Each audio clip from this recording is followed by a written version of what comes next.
اهلا وسهلا، ازيك يا استاذه؟ انت حضرتك شرفتينا وشكرا جدا على اهتمامكم ده في البدايه. يعني احنا حابين ننوه النهارده بخصوص سؤال المجني عليهم امام النيابه العامه. ايه اللي حصل في النيابه؟ طيب عندنا كم رهيب وعشرات كما ذكرنا من قبل في امام ديوان اسم شرطه الشرق، من عشرات من المبلغين بخصوص واقعه مستريح بورسعيد، وازاي صنع الوهم لكل المتضررين.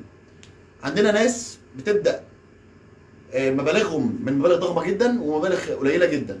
في عندنا ناس مواليد 2000 منصوب عليهم في 15000 وفي 20000 جنيه. عندنا ناس تانية تم النصب عليهم في مبالغ بتتخطى المليون جنيه.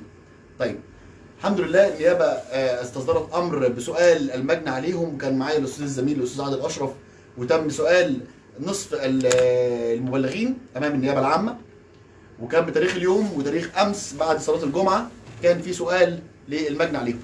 كان طبعا من ضغط مهول على النيابه العامه، فالنيابه استصدرت امر بخصوص سؤال المجني عليهم على مدار الايام، يعني على عدد فردي.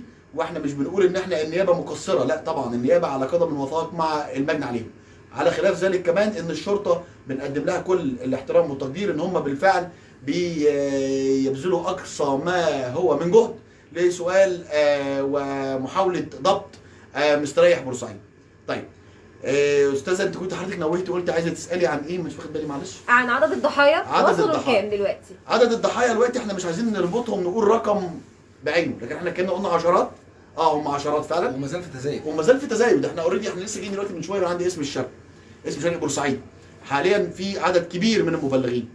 طيب احنا عايزين نوصل بس قبل الكلام والخوض في الموضوع، عايزين نقول ايه وتنويه وحاجه تنبيه هام لجميع الناس. يا جماعه خلي بالكم من فلوسكم، ومش اي حد يصطنع عليكم الوهم ان انا النهارده راجل بيزنس مان، او انا راجل بتاجر في العصائر، او انا راجل النهارده بقول انا شغال في الخضار والفاكهه، اسيب له اموالي، ابيع شقتي، ابيع ذهبي. الكلام ده لازم ننوه عنه عشان الناس تبقى حريصه على ذلك.